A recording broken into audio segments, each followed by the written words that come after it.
Salam sejahtera, terima kasih karena bersama dengan saya di Nazlin Unity Channel. Rupa-rupanya ini yang paling orang jealous dengan Anwar Ibrahim. Mungkinkah inilah yang dicemburui oleh Muhyiddin dan juga Mahathir terhadap Anwar Ibrahim? Mungkinkah ini? 6 pencapaian hebat Perdana Menteri yang tak boleh dinafikan.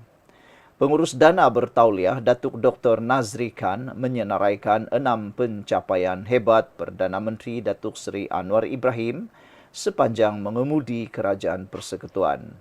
Nazri yang juga dikenali sebagai DDNK berpendapat, kestabilan politik dan pembangunan ekonomi merupakan perkara yang berlaku sepanjang pentadbiran Perdana Menteri ke-10 setelah berkhidmat sejak 24 November 2022.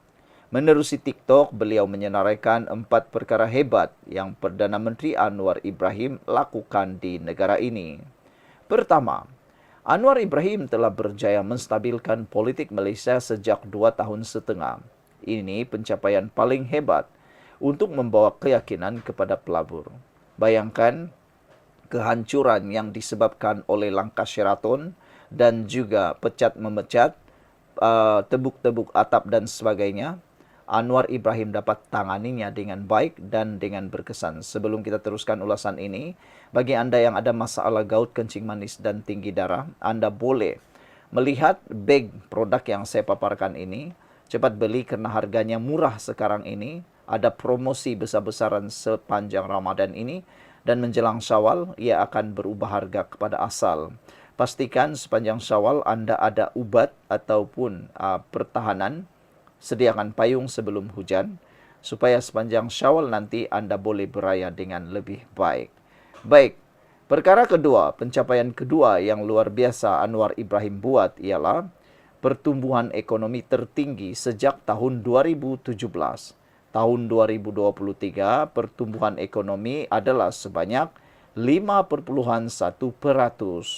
Ketiga, pelaksanaan gaji minimum naik dari RM1.500 kepada RM1.700 yang telah memberi manfaat kepada 4 juta pekerja. Purata pendapatan pada tahun 2024 adalah RM3.700, merupakan tertinggi sejak 10 tahun lepas. Keempat, rekod pelaburan asing meningkat terutama dalam semiconductor dengan kebanyakan FDI dari China dan Amerika Syarikat AS. Kelima, Anwar Ibrahim berjaya menstabilkan ringgit mencecah paras paling kuat hingga 4,1 pada September tahun lalu. Sebelum ini, ringgit paling lemah 4,8. Dan yang keenam, tumpuan kepada ekonomi digital dan pembangunan kecerdasan buatan AI. Antaranya, pelaburan bernilai 20 bilion ringgit oleh konglomerat Malaysia YTL di Johor. Google pula melabur membina pusat data di CDL Mina Businesses Park EBP, manakala Microsoft melabur sebanyak 10 bilion ringgit termasuk membina infrastruktur digital dan mewujudkan peluang kemahiran AI. Saudara, itulah yang menyebabkan Anwar Ibrahim luar biasa. Tidak boleh dinafikan 6 benda hebat Anwar Ibrahim yang telah dilakukan oleh beliau dalam ekonomi. Apa kata korang setuju saja? Saudara-saudara sekalian, ramai yang kata Anwar Ibrahim gagal. Tapi siapa yang dapat menafikan 6 perkara ini? Sekian dulu untuk kali ini. Jangan lupa tinggalkan komen anda. Salam sejahtera. Terima kasih kerana bersama dengan saya. Ini paling menarik perbualan bocor.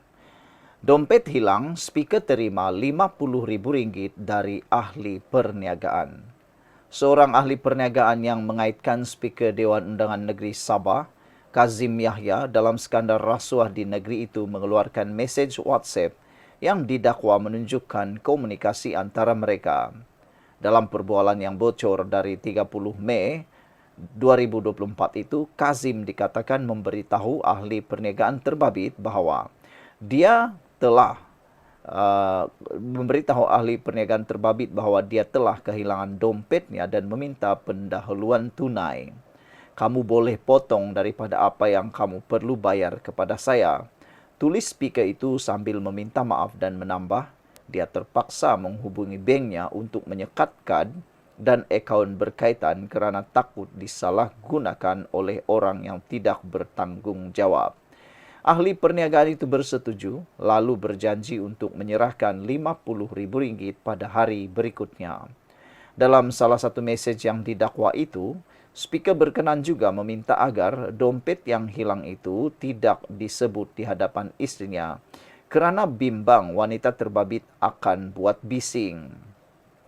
Menjawab perkara itu, Kazim mengakui mesej berkenan namun menegaskan ia adalah permintaan untuk meminjam wang daripada ahli perniagaan terbabit.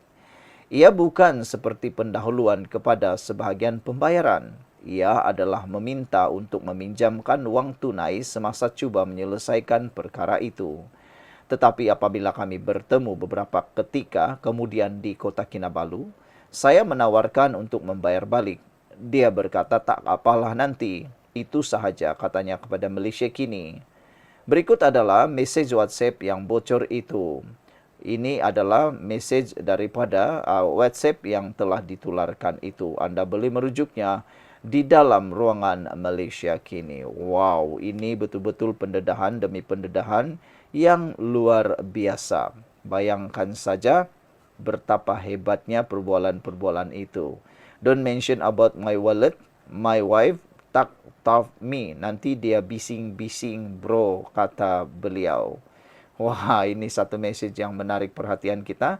Sekian dulu untuk kali ini, jangan lupa tinggalkan komen Anda. Salam sejahtera, terima kasih karena bersama dengan saya di Nazalin Unity Channel. Satu lagi pendedahan berkait dengan kes Najib yang masuk 42 juta ringgit ke dalam akaun beliau. Pendedahan kali ini luar biasa melalui saksi.